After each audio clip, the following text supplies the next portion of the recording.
Good evening, and welcome to a Fireside Chat with Zany Mystic. I am your host, Lance White, the Zany Mystic.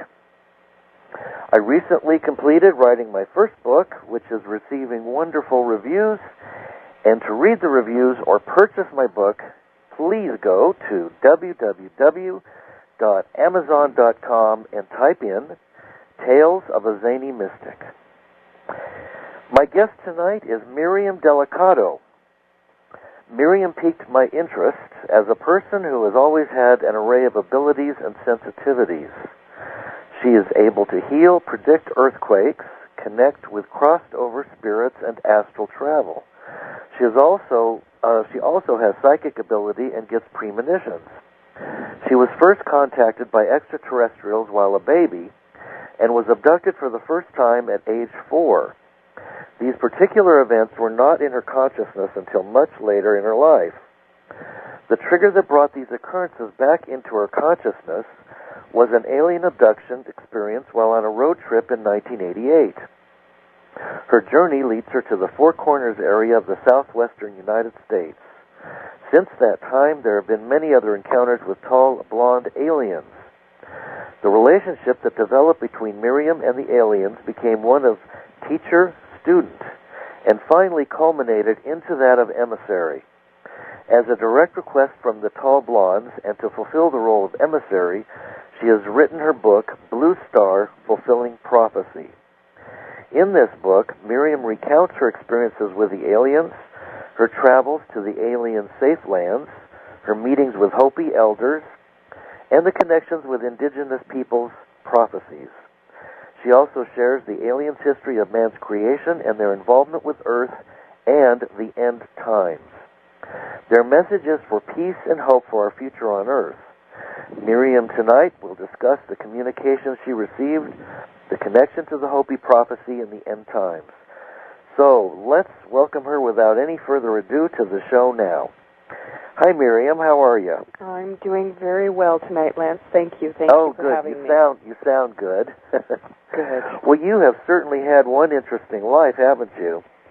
Well, it certainly keeps me on my toes, and my friends always have a good chuckle at everything that's happening around me. So, yes, I've had a That's very great. interesting That's wonderful.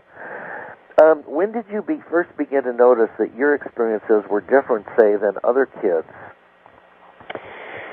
Well, actually, ever since I was a very young child, probably close to, my first memories, my first clear memories and thoughts, real thought patterns, were, started as young as being a baby. But being able to conceptualize what it was that was happening around me, of course, didn't happen until a little bit later, until I was about 2 or 3 years old. And I do have some spotted memories of being that age and just feeling very different from other kids. And so that was the first time that I kind of thought that I didn't quite fit in with the people around me when I was about then.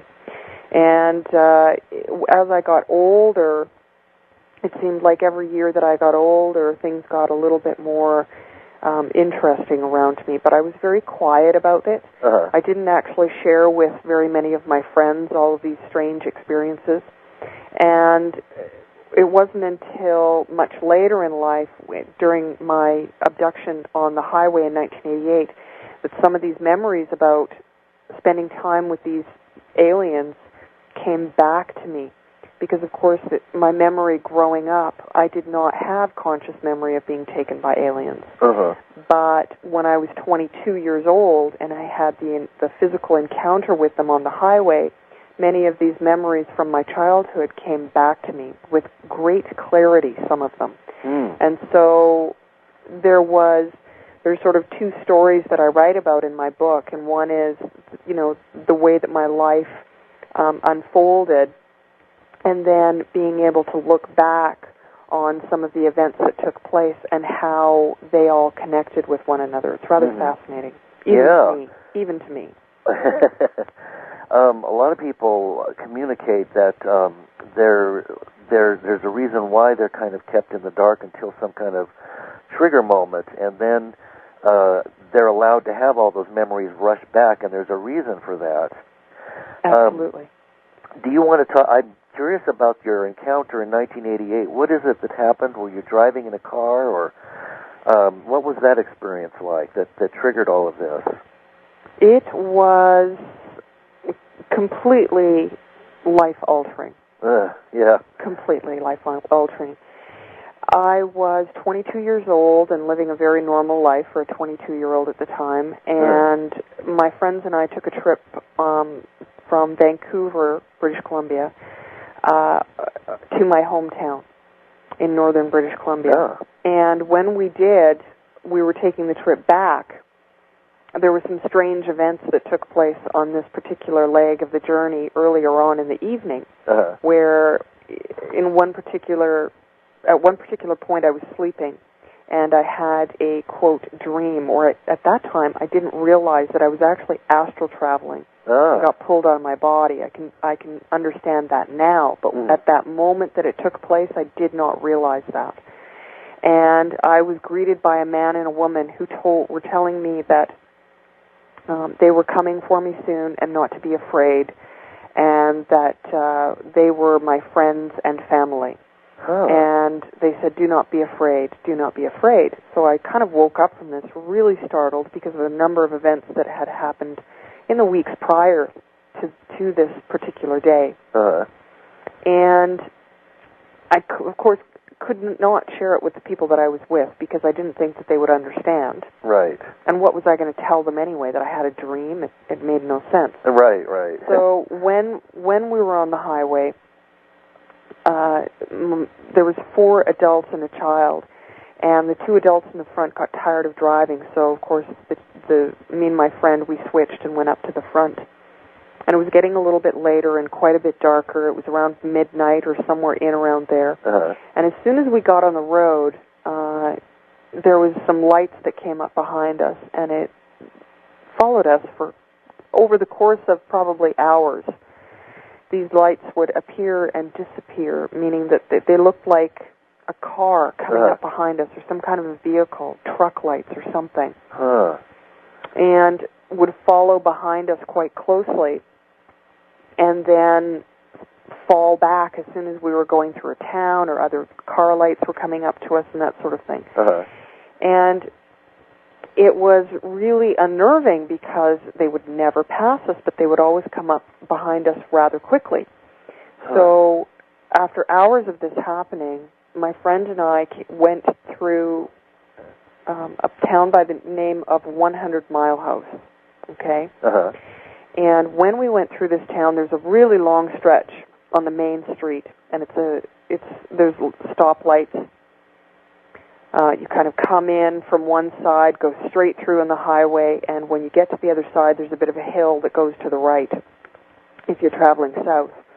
And when we got to the top of this hill, I turned and looked, and I said, okay, there's a really long stretch from where we were to the other side. There is no way that vehicle is going to catch up to us now. And then literally right after that, poof, there were the lights.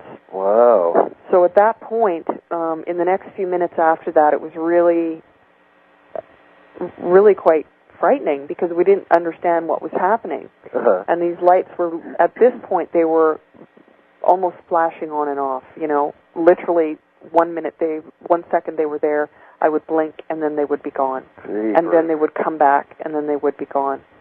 And after just a minute or so of this, I all of a sudden said to my friend, pull over the car. I was screaming at her, pull over the car, and she wouldn't do it. And I said, pull over the bleep, bleep, bleep, bleep, bleep car right now. It's not you they want, it's me. And I thought, why am I saying that? And as I went to grab the steering wheel, she turned almost zombie-like and pulled over the car.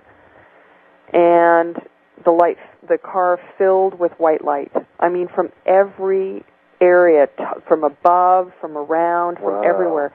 And when I looked behind me, as we stopped on the road, here were these 2 big balls of light behind the bumper of the car. Wow. And I couldn't understand where all this light was coming from, and I turned to the front of me, and there was a craft on the road. Whoa.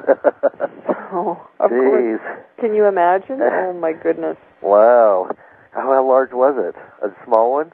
It was fairly small. It would take up probably close to the 2 lanes that were there for the small highway that we were on at the time. So it was a little bit smaller than, or close to 2 lanes wide. Wow. That's how wide it was. And it was so bright. It didn't hurt my eyes, but it was emitting a lot of light. It almost made it like daylight. Wow. And there was mist all over in the air, so I assume that it was warm. And because it was a cool night? Yeah, yeah. So if it was really hot in some way, it would be emitting some steam. Huh.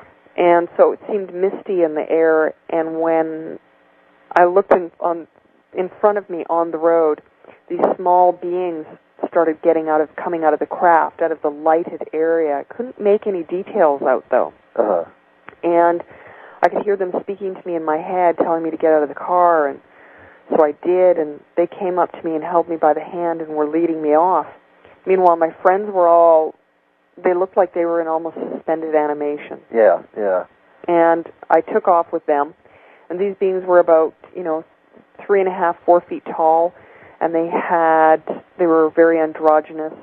They had dark black eyes, but they were round eyes. They were not pointed in any way, shape, or form. They were actually rather childlike. And they led me down the highway just a bit and to the left, and we started walking up an embankment. And when we got to the top of this little embankment, there was a much larger craft there. And standing in the doorway were 2 tall, blonde beings with blonde hair and blue eyes. Wow. Wow, that's amazing. Jeez, what an exciting adventure that is. Jeepers creepers. Well, at the time, I don't know how exciting I thought it was. Well, you must have been just petrified. Well, except you had been kind of told you'd been warned, but still, that nothing can prepare you for something like that. No, and the first thought when I saw these beings was, why can't you just leave me alone? Yeah, yeah. And I've had a lot of people question me and say, well, if they're so friendly, why did you say that to them? And I thought, it's like your parents coming up to you and saying, could you please do the dishes? Yeah, right. How many times do they have to come up to you and say, would you mind doing the dishes, because they really need to get done? Yeah. It's sort of like that. It wasn't in anger or in hatred or in fear. It was like, oh, can't you just leave me alone? Yeah, yeah. So now then what happened? The 2 smaller ones are leading you up towards the craft with the 2 tall blondes. Yes. They led me up to the doorway where these tall blondes were standing, and they let go of my hand, and myself and the tall blondes walked onto the craft. Wow. And so I spent total, I figured this out later, it took me some time, but I did figure it out, that it was a total of 3 hours that I spent with them. Wow. Yes, which is, that's a good chunk of time. It is a good chunk of time. So the information that was imparted to me during this period was very profound and quite phenomenal, because even today it would be very difficult for me to sit down with someone and explain it to them. It would be impossible. One of the analogies that I use in order to describe this is that if I'm a rock climber, if I go out and I climb rocks, I'm a rock climber, and I do this on my weekend as a hobby. I'm going out, I'm having the experience of going rock climbing. It's amazing, and I really want you to get involved, Lance. I want you to come out with me. I'm trying to convince you. I'm telling you all these great things. So we sit down all the time, and we have these conversations, and I show you pictures of rock climbing. I explain to you all of the equipment that you use, how to do everything, and then I talk about the feelings I have and why I love it, and I get into detail. Lance, just because I've told you everything that there is to know about rock climbing for the last 20 years, every day, doesn't mean that you understand it. Oh, absolutely. Until one day you pick up and you go and do it. Yes, that's right. And then you've had that experience. Well, that's right. What happens during this time with these beings, the reason I believe that when someone has these encounters that they are profoundly affected by the experience is that when they teach us and show us information about the world or about ourselves or humanity or the existence of all that is, they give you the, quote, experience of doing it. So instead of them telling me about rock climbing, what they did was they said, okay, somehow, I don't know how it happens, they gave me that experience as though I've actually gone rock climbing. Does that make sense? Like a download. It's like a download. Yes. But a download of not just information, but of the actual experience. That is something that is, I believe, is a key to why many people like myself feel compelled to share this information and knowledge. It's because we truly understand in the core of ourselves that what they have talked to us about is very important, and we understand how it is connected to all of humanity, which, of course, is the whole purpose of, I believe, why they are contacting the people of Earth and always have. It's because they had a hand in creating us as human beings, and it does not mean in any way that they are God, but they did have a hand in creating humanity. The human being, the body that holds the souls of all of us. And these bodies help us to remain in this particular realm so that we have the ability to experience the beauty all around us in a way that is not possible anywhere else. And it is only because of the creations of us when we get here that the Earth has become as disjointed and chaotic and war-filled as it has. And these are many of the messages that these beings, are trying to bring forward to the people of Earth at this time, is that we need to begin building a new philosophy for life and how we are going to communicate with one another and live with one another, and how we can better feed our own spiritual selves through understanding the beauty around us. That's a fundamental part of why these beings are coming to the people of Earth.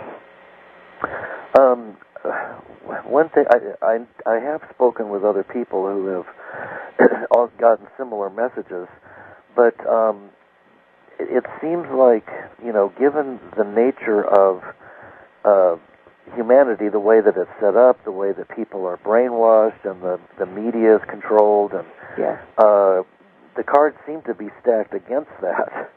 You know what I'm saying? Yes. Do they give you any clue as to how we could actually make these changes? I mean, a lot of people believe that it's almost too late. That the Earth is on a track now that can't be reversed. For myself, in the knowledge that I have received, the knowledge that I understand, I will never look at it that way. I will never be pessimistic about it, for sure. Because I believe that humanity has the ability to change at any given moment in time.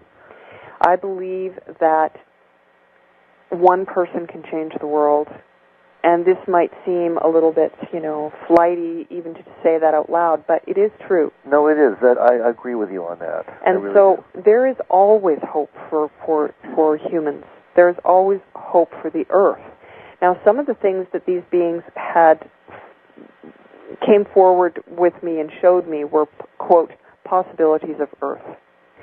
Possibilities of futures that were not positive. Oh, okay, yes. But you see, as a person who has, I'm a sensitive. I'm sensitive to things. So sometimes I pick up on things and I have premonitions and dreams or all sorts of different things that I can experience. Yeah, yeah. I learned a very long time ago through having many of these experiences that when we see the future, or when we think we see the future, and it is something that is really dark and not positive, which is usually what happens, the reason that we have them is because it is a gift to you. It is a gift to me. It is a gift to whoever it is that's involved. So they're gifts to us so that they say, okay, if you continue on the same path that you're on right now, this is what's going to happen. And they show you what's going to happen at the end of it. Yeah. So then you have the gift of being able to say, oh, hey, you know what? I can change this little piece over here. And that's what it's going to take to change that outcome. Yeah. So these prophecies that people are talking about on the planet, which everyone's quite involved in recently, become the big thing to talk about as prophecies and premonitions and dreams of the future. These things, and as well as the warnings that were given to us by these tall blondes, all of them can be averted if humanity has the ability to change. The question really remains, what is it that we need to change? When and how much time do we have? So because no one can say this for certain, and there is no one on the planet that will ever be able to give you the answer to this, and if they can, I would say to them that possibly they're not seeing it clearly. Right, right. Because everything is in constant change. Absolutely. So because we can't give a time date to this, what I'm going to say is I will never look at it and say anything is too late. I will say, let's do the best that we can today for who we are in our lives. In my life, I try to do the best I can with certain things on a daily basis. Right, right. I, by absolutely no means, am perfect, and I do things that I know I could be doing differently.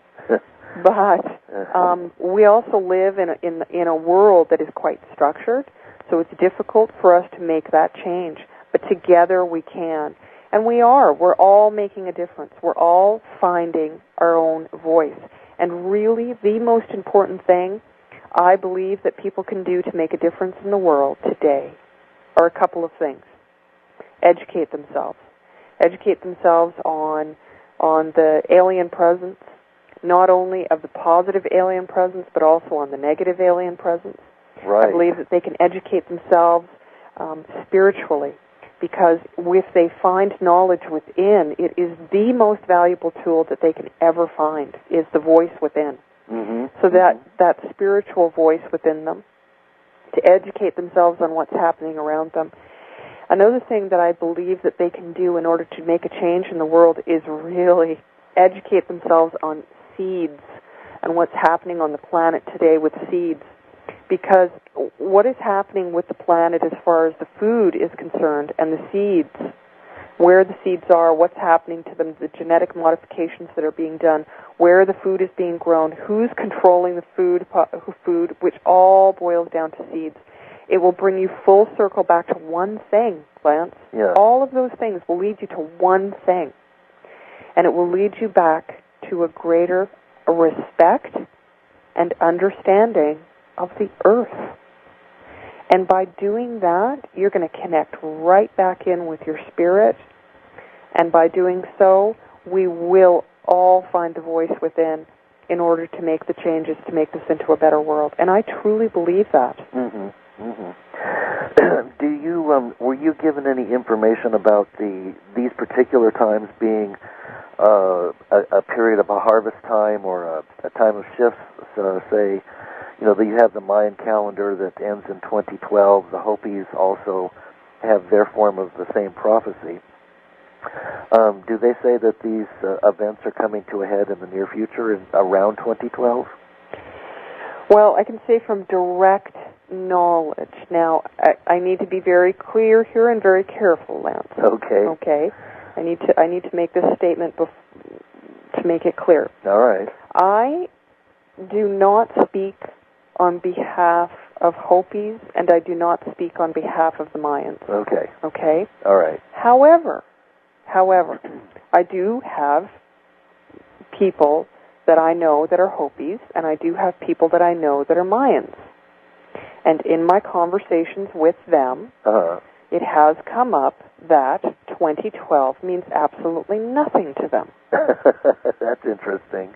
It's very interesting. Yes. And so one of the things that I have been asked for the last 20 years, since 1988, has been about 2012. Yes. And for 20 years, I've told people that 2012 meant nothing to me. Well, that's a novel way to see it. It's certainly different.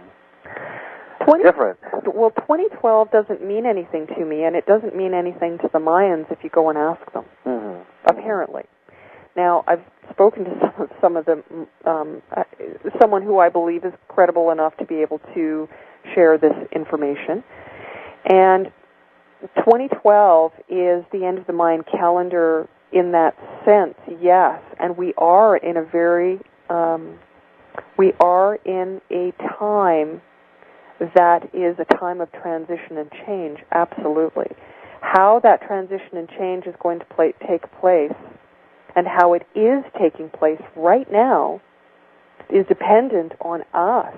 Yeah. Because the information about who we are and where we're from and where we're going, the reason for our existence, and how the earth is being controlled and run right now, not only by government, but also by ourselves.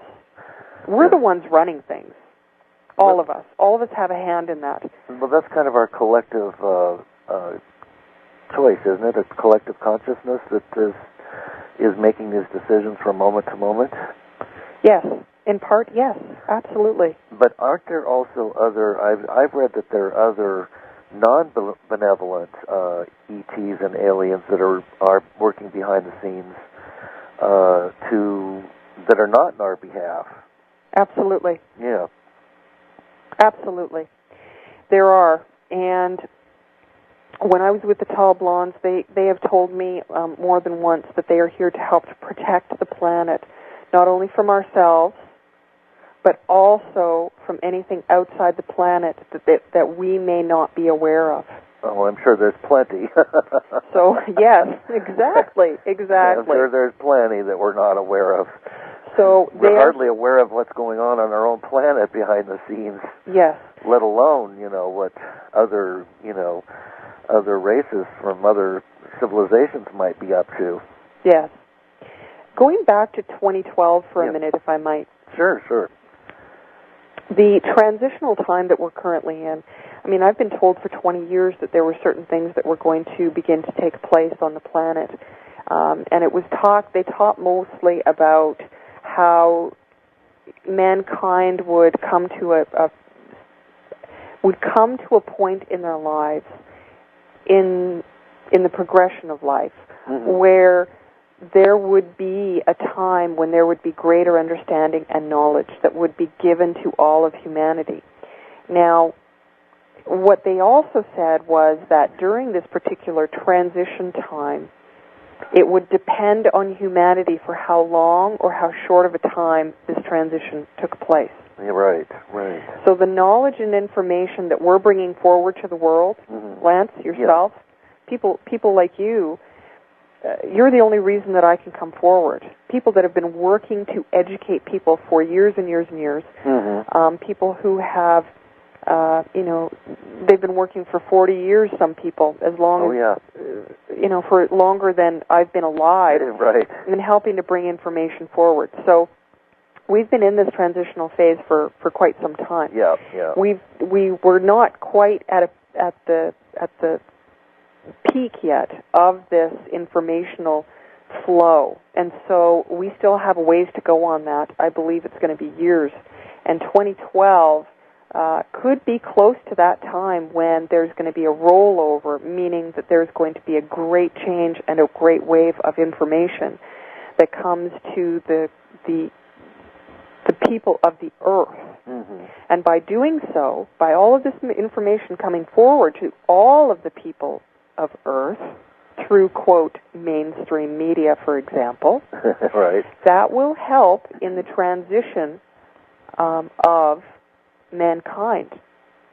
And it will help to make it so that the, quote, collective consciousness is then opened up even more and it becomes even stronger. Do you understand what I'm saying? Oh, yes, absolutely. Yeah. So what I was told was that this particular time, the, quote, end times, would be a time of great change for everyone on the earth, and that there were potentials and possibilities of great massive destruction on the planet. Mm-hmm. But this was not set in stone. This was not a for sure by any means. And that even if there was, an, quote, one area on Earth where maybe a meteor comes and hits the Earth, it still meant that the rest of the Earth would be okay and survive. Right, right. But if there are things that are coming that we are not aware of, this transitional phase of knowledge that we have the ability to go forward and learn as much as we possibly can right now, I believe these tools that we are being taught, these tools that we are teaching ourselves and being given in this shift are going to help us to move forward if there is some sort of cataclysm on the planet. Mm-hmm. That these are the things that will help us to continue as a species and as Earth. And continue to evolve beyond just the basic needs and believing that we're just a body that... Yeah, exactly. See, now, this is where it gets interesting, okay? All right. As if what I've said isn't interesting. Keep going. All right. These beings explained to me how... It was like going to grade 1. They didn't give me the university education on it. They just gave me the basics on it, okay? Okay. So what happened was they tried to create mankind. They tried to create a vehicle in which a soul would be able to incarnate into and be able to have these experiences on the earth. Okay. So in the first and second world, they were kind of a failure, pretty much completely. Okay. Now in the third world, what they did was they decided to create this vehicle quite structured. They decided, okay, we tried to make something evolve on its own in order to facilitate this soul, but nothing happened. So we're going to have to give it some structure. So that's where mankind came in. That's where the vehicle, these bodies came from. Okay. Now, over thousands and thousands of years that mankind has been around, we have been, quote, genetically modified. Now, one of the reasons that these genetic modifications have taken place have not been to, quote, dumb us down. It's been to slowly give us information, enable us to accept more and more information. Because, you see, in the last world, they created the body, and they gave it all the knowledge. Uh-huh. So that we would be able to incarnate and poof, we'd have all of this knowledge. And they found that what happened was everyone kind of went crazy. Huh. And when they went crazy, they started, they didn't understand because, for example, every person in the last world understood that they had this body and that when it was gone, this body would not be, quote, the end of them, that they would go on. Right. And they understood this much better than we do today.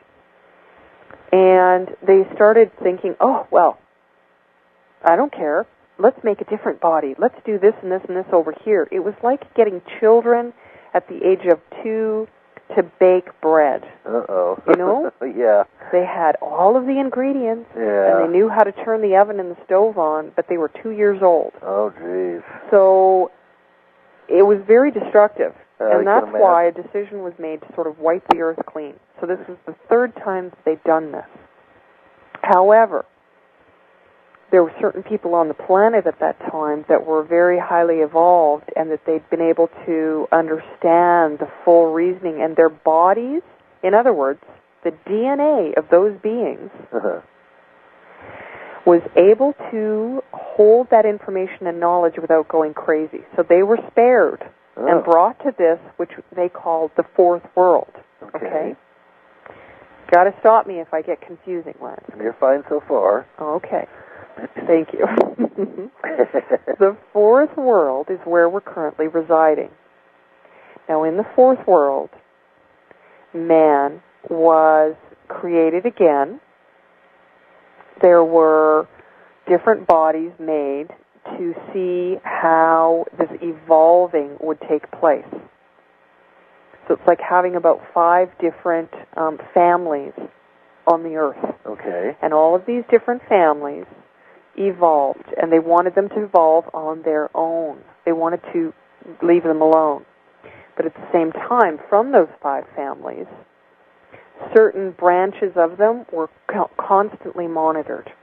Thus, those of us who have had ET contacts through families over and over and over again. These are the people that have been monitored. The rest of them, they kind of let them go, and they allow them to just evolve on their own, and they leave them alone. Mm-hmm. So really, new DNA and new changes to the DNA structure have been modified through these particular families who have been monitored since the beginning of the fourth world. Okay. Okay. Now, in that, slowly over time, rather than giving us all of this knowledge, poof, all at once, these families have very slowly, the DNA has been slow to facilitate more and more knowledge. Okay. And these are the people that are coming forward now saying, okay, I've had contact all my life, so has my family, this and that, this and that. We, at this particular time, are being fed information and knowledge by these beings through the dream state, and through the conscious state as well, and people may not realize that. We are being educated by all of these people who are having all of this knowledge come to them, and they're able to understand it and accept it, and then assess it, put it in the right place in the brain, and then reiterate it to the rest of the world again, to be able to share all of this knowledge. Okay. And so through this process, the eventual outcome is that we will be able to be here with much greater knowledge than we currently have, meaning we will have telepathy and dreams, and we'll all be, quote, psychic. Yeah, right. Don't particularly care for that word, so we'll all be sensitive to things. Right. We will all have a greater understanding, and because of that energy coming in, we will all automatically just raise up even higher and have much more knowledge, understanding. We will be able to create an earth that is much different than what we're currently living in. And so the shift that people are talking about, when I talk about the end times, they're end times, yes, and they could possibly be dark and very difficult for us. Yeah. But it's not because of what we're doing or these ETs are doing. It's because if war breaks out because of food or oil, right, because of the economies, right, in this current structure, it could get very difficult for us for a time. But what's going to keep us together is that those of us who are still have this knowledge, we're the ones that are going to step forward and say, all right, this is how to build a new world. This is how we can build a new world. This is how we can start from the ground up. This is the structure that maybe we should think about when we build something. Instead of building a school where we stick children in for, 6 to 8 hours a day and teach them virtually nothing. Right. Let's build a school where we're teaching them all of these things. But instead of teaching them about, the past, and what rocks are, everyone learns about all the different kinds of rocks in school. Let's get them to go out and spend a day down at the river. Oh, yeah. That'd be great. Let's truly teach them about rocks and the energies that they hold and the beauty that they have. Let's engage the mind. Oh, absolutely. And by doing so, we engage the spirit and the soul. Yep. And then we are engaged in the earth and with one another. It's very simple, Lance. Really. And when it comes down to it, everyone wants, 500 pages of information on who these beings are and what they're doing. But and they want them to come here and tell us what to do. Well, yeah, of course. I don't want that. Of course. I don't. But as you say, it's a matter of connecting with what is. Yes. And connecting at the level of spirit and intuiting how things are. In other words, people talk to trees, there are animals, grass. You can communicate with all of those things. Absolutely. And we've lost the ability to do that because we're so disconnected from life. Yes. So, you mentioned the energy coming in. I'm curious about how the logistics of that. How will the energy come in? Is that a cosmic energy that's galactic-wide, or is that something specific to our planet, or how will the energies come in that are going to raise the frequencies and vibrations of the people on the planet? Beautiful question. Thank you so much for asking me that, because to me it is a very important part of what I try to share with people. Oh, good. Great question. Thank you. When people have often said to me how all of this is going to take place and how it is taking place and what needs to be done, so often in life, no matter what it is that we're doing, we always look outside of ourselves. When someone is having difficulty with a breakup, we look outside of ourselves for support. And we all need all of those things that are exterior to us in order to help guide us. But in reality, the only way that we're truly ever going to get over that breakup is to find it within ourselves, find the peace within ourselves and the quiet. Yep. So what happens in life and with these teachings with people, and I get this sometimes, people will have said to me, "Oh, I didn't get anything from you. I don't listen to what you're saying." And everyone says that about everyone at some point. What I hear from those people is sadness. I hear that they are not connected with who they are. Right. Now, what does this have to do with the energies coming in?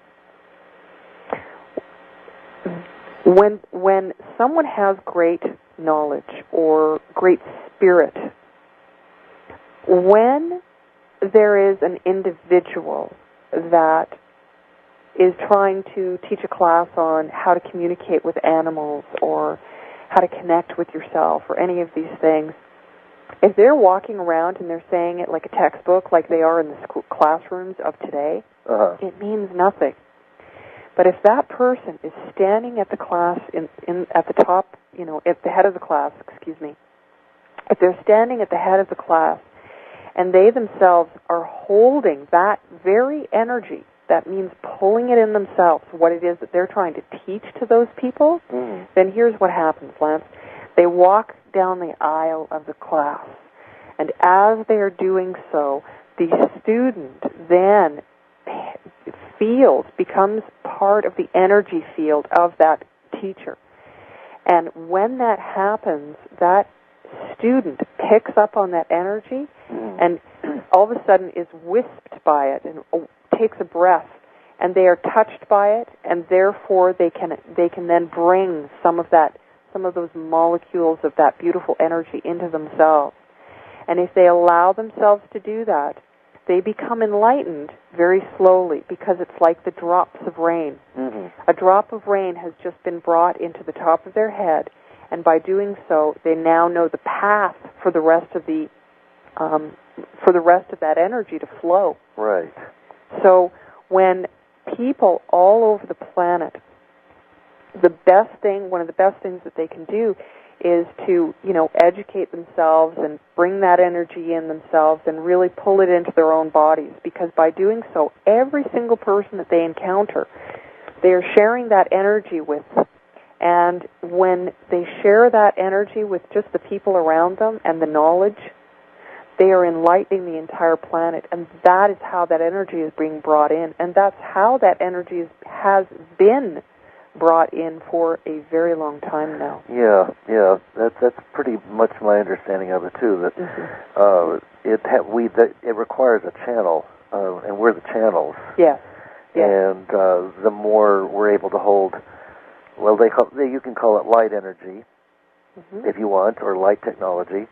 The more we're able to hold that and expand our ability to hold consciousness and awareness, the more we affect literally everything. Yes. Because we are literally everything. Yes. We're in the quantum field, so we're not just these limited bodies and, with these lives and this job and that car and that relationship. We are literally all of it. And so every thought we have and emotion affects everything else, like billiard balls. And so the higher we can raise our own vibrations and frequencies, the higher the whole goes. At least that's part of how I understand it. Well, it sounds to me like you understand it fairly well from my view, because, I say this only because I would like people to know this. I have a lot of these wonderful things to share with people, but no matter who it is that's here on the planet, whether it's the Dalai Lama or myself, we are simply human beings. Right. And we are here possibly to share our knowledge, spiritual knowledge with others, but we are still human. And because we are human, we have still chosen to live our paths in our lives. And so these energies that we bring in, I bring in some very strong energy at times. I know that I do that. Oh, I can tell you do. I'm sure you do. I can tell just by talking to you. And so there's some pretty interesting things that happen around me. I bet. I'd love to be near you. Sometimes it can be rather interesting. But at the same time, one of the ways that I love to open myself up completely in the moments that I do, in the moments that I pull in that energy, allow it to just wisp out to the earth and to the people of earth as well. One of my favorite things to do in life, and always has been ever since I can remember, is to listen to the wind. Oh, yes. Yes, absolutely. Now, one of the great things about doing this is that when I do, the first thing I do is I kind of quiet myself, and then I just say to the wind, I'm listening. And what's interesting for me is that every time I ever do this, just for a split moment, no matter how windy it might be, it slows right down to be very quiet, and then it picks right up again. Oh, yeah. And so when I am sharing that energy, and no matter what the moment is, I'm connecting with everything around me. And by raising our own vibrational level, by raising our own understanding of what it is that's around us, in this earth, in this universe, in this time frame. We're not really in time, though. There's no such thing. That's a whole other show. Right. All of these things, it boils down to each one of us raising our own vibrational level, and by doing so, we share with the earth and with everyone around us. Right. And so when people say there's nothing for me to do, there's nothing that I can do, I tell them, educate yourself, educate yourself, educate yourself. Oh, yes. Spiritually, and physically, by learning about the ET presence, learning about the seeds, learning about what it is that is going on around you, and by really trying to be an example where you feel you can, because we can't be examples of everything to everybody. We can choose something and say, here, on this particular subject, I love this area. For me, I've educated a lot of people about seeds and what's happening with them. Well, that's quite a scary proposition right now. I'm assuming that you're talking about the seed bank that's been created? Oh, I'm talking about, Lance, we should do a show just on seeds. We should. And the genetically modified seeds? Yes. And how it's one of my, it's not my favorite subject because it's such an unpleasant one, but it is. It really needs to be brought into the light of day because it has the most potential to really cause a disruption of, for generations to come. The situation with the seeds on the planet is so dire. Yes. That if I had to choose one thing if I had to say, okay, I'm only allowed to talk about one thing, I would talk about seeds. Yep. And also, even for myself, I've been privy by the Tall Blondes to information about seeds. Okay, they've talked to me about seeds to a certain extent, so there's a little blurb on that.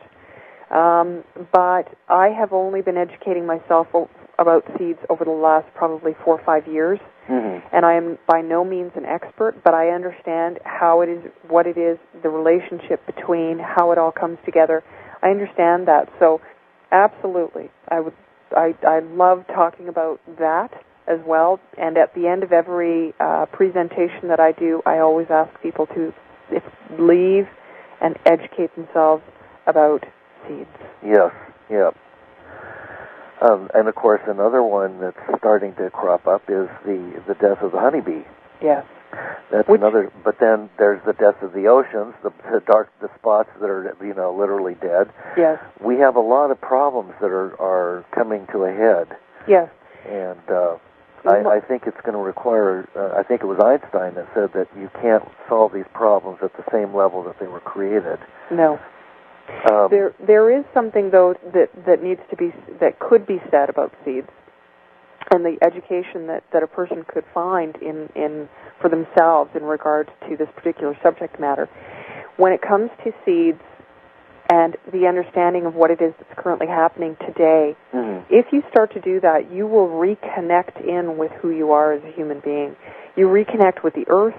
And because I know we only have a couple of minutes left. I want to tie this all in together. Okay. And bring it all into a nice circle. All right. The beings that I've had contact with, I call them the Tall Blondes, because they're tall and they're blonde. And I can't remember if they told me where they were from, and I'm not going to, sit down and ask them in a meditation, because I'm just not going to. Now, what happened is these Tall Blondes have been a part of humanity and a part of life here on Earth since before this particular planet was even started. They're the caretakers of this Earth, and they are gravely concerned over the path that humanity is taking. But they will not interfere with humanity whatsoever. Now, in saying that, there were people that were taken from, quote, the third world into the fourth world, which is what we're currently living in. These people that were taken from this past world were the indigenous people of this earth. These were the people that were supposed to be our leaders and our teachers. And as you can look over what has happened to them, they have been persecuted by people for a very, very long time. Thus, the dark forces that are here on the earth, possibly alien. I agree. Now, in saying that as well, these indigenous people have prophecies, all of them. If their people remember the prophecies, if they haven't been torn apart enough, they still hold these prophecies. And the Hopi of of Arizona and the Mayan people from South America are two that have been talked about a lot by many people. There are other indigenous peoples all over the earth that have similar or the same prophecies. They also hold and carry the same, quote, knowledge.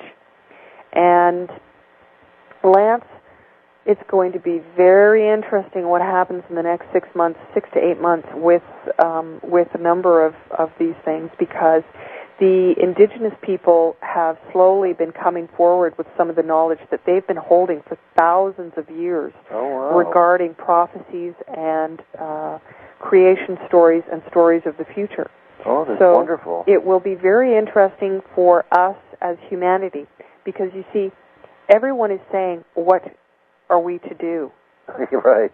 And I believe the indigenous people have the answer for us. Oh, I agree. And that if and when they come together, I believe that they will, and I there's so much I would love to be able to share with you. I'm taking a trip to South America, and so when I come back from that particular journey, I'm hoping that I will have much more than I'm able to share with everyone. the situation on the planet with what we're facing with in respect to food, oil, water, the oceans, the earth, how we're living in a very materialistic world. Yep. I believe all of these things are resolvable. I truly do. Yep. They will never be resolved overnight. So anyone that ever says that it's too late, I would say to them, please, I beg of you to step aside and allow us just to continue doing what we're doing, one day at a time. Yeah. We don't need to be aggressive. Yeah. We need to be focused. Right, and in alignment. Yes. Absolutely. Alignment with the earth. Yes, absolutely. And these messages that these tall blonde beings have for us, they are very important. And I know that there's so much talk out there right now that is really dark about who these beings are and that their agendas are really, really dark and evil. But what I would say is this: how could it possibly be so? These beings have taught me that it is important to have respect for other human beings, for the earth, for each other, that we don't need to be wasteful, that we need to respect the earth. How are these things dark and evil? Exactly. There's nothing more that needs to be said on that. Exactly. And on that statement, before we run out of time, I want you to be able to tell people how they can find your book and your website, because it's fascinating. Thank you. I do have a blog area on my website, and my website is www.alienbluestar.com. That, again, is alienbluestar.com, and they can pick up my book from there. Good. Rather than big business. Right, but it is available all over on the Internet, but you can pick it up from me. The other thing is I have a blog there in the community section. You can email me and ask me questions. Wonderful. And, yes, so that would be fantastic. I'd love to hear from people.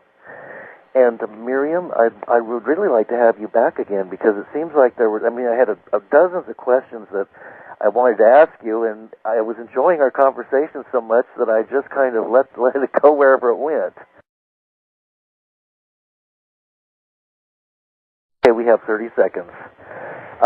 Well, thank you very much, Miriam. Thank you. And many blessings to you, and I'd love to have you back on the show again. I'm looking forward to it, Lance. Wonderful, and have a good trip to the Mayan areas. Thank you so much. All right, thank you for sharing yourself. Bye-bye. Bye-bye. My book, and one is, the way that my life unfolded, and then being able to look back on some of the events that took place and how they all connected with one another. It's rather fascinating, even to me. A lot of people communicate that there's a reason why they're kind of kept in the dark until some kind of trigger moment, and then they're allowed to have all those memories rush back, and there's a reason for that. Absolutely. Do you want to talk? I'm curious about your encounter in 1988. What is it that happened? Were you driving in a car, or what was that experience like that triggered all of this? It was completely life-altering. Completely life-altering. I was 22 years old and living a very normal life for a 22-year-old at the time, and my friends and I took a trip from Vancouver, British Columbia, to my hometown in northern British Columbia. And when we did, we were taking the trip back. There were some strange events that took place on this particular leg of the journey earlier on in the evening, where at one particular point I was sleeping, and I had a, quote, dream, or at that time I didn't reel lanterns were, started as young as being a baby. But being able to conceptualize what it was that was happening around me, of course, didn't happen until a little bit later, until I was about 2 or 3 years old.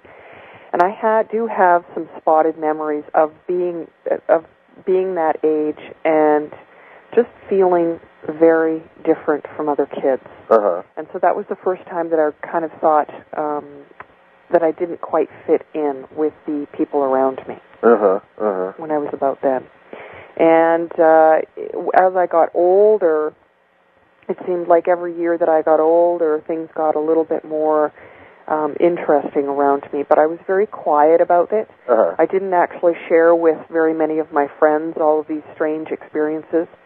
And it wasn't until much later in life, during my abduction on the highway in 1988, that some of these memories about spending time with these aliens came back to me. Because, of course, my memory growing up, I did not have conscious memory of being taken by aliens. But when I was 22 years old and I had the physical encounter with them on the highway, many of these memories from my childhood came back to me with great clarity, some of them. And so there's sort of two stories that I write about in life, that I was actually astral traveling. I got pulled out of my body. I can understand that now, but at that moment that it took place, I did not realize that. And I was greeted by a man and a woman who were telling me that they were coming for me soon and not to be afraid, and that they were my friends and family. And they said, do not be afraid, do not be afraid. So I kind of woke up from this really startled because of a number of events that had happened in the weeks prior to this particular day. And I, of course, could not share it with the people that I was with because I didn't think that they would understand. Right. And what was I going to tell them anyway, that I had a dream? It made no sense. Right, right. So when we were on the highway, there was 4 adults and a child, and the 2 adults in the front got tired of driving, so of course me and my friend, we switched and went up to the front. And it was getting a little bit later and quite a bit darker. It was around midnight or somewhere in around there. And as soon as we got on the road, there was some lights that came up behind us, and it followed us for over the course of probably hours. These lights would appear and disappear, meaning that they looked like a car coming up behind us, or some kind of a vehicle, truck lights or something. And good evening, and welcome to a Fireside Chat with Zany Mystic. I am your host, Lance White, the Zany Mystic. I recently completed writing my first book, which is receiving wonderful reviews, and to read the reviews or purchase my book, please go to www.amazon.com and type in Tales of a Zany Mystic. My guest tonight is Miriam Delicado. Miriam piqued my interest as a person who has always had an array of abilities and sensitivities. She is able to heal, predict earthquakes, connect with crossed-over spirits, and astral travel. She also has psychic ability and gets premonitions. She was first contacted by extraterrestrials while a baby and was abducted for the first time at age 4. These particular events were not in her consciousness until much later in her life. The trigger that brought these occurrences back into her consciousness was an alien abduction experience while on a road trip in 1988. Her journey leads her to the Four Corners area of the southwestern United States. Since that time, there have been many other encounters with tall, blonde aliens. The relationship that developed between Miriam and the aliens became one of teacher-student, and finally culminated into that of emissary. As a direct request from the tall blondes, and to fulfill the role of emissary, she has written her book, Blue Star, Fulfilling Prophecy. In this book, Miriam recounts her experiences with the aliens, her travels to the alien safe lands, her meetings with Hopi elders, and the connections with indigenous peoples' prophecies. She also shares the aliens' history of man's creation and their involvement with Earth and the end times. Their messages for peace and hope for our future on Earth. Miriam tonight will discuss the communications she received, the connection to the Hopi prophecy and the end times. So, let's welcome her without any further ado to the show now. Hi, Miriam. How are you? I'm doing very well tonight, Lance. Thank you. Thank you for having me. You sound good. Good. Well, you have certainly had one interesting life, haven't you? Well, it certainly keeps me on my toes, and my friends always have a good chuckle at everything that's happening around me. So yes, I've had a very great. interesting That's wonderful. time. When did you first begin to notice that your experiences were different, say, than other kids? Well, actually, ever since I was a very young child, probably close to, my first memories, my first clear memories and thoughts, real thought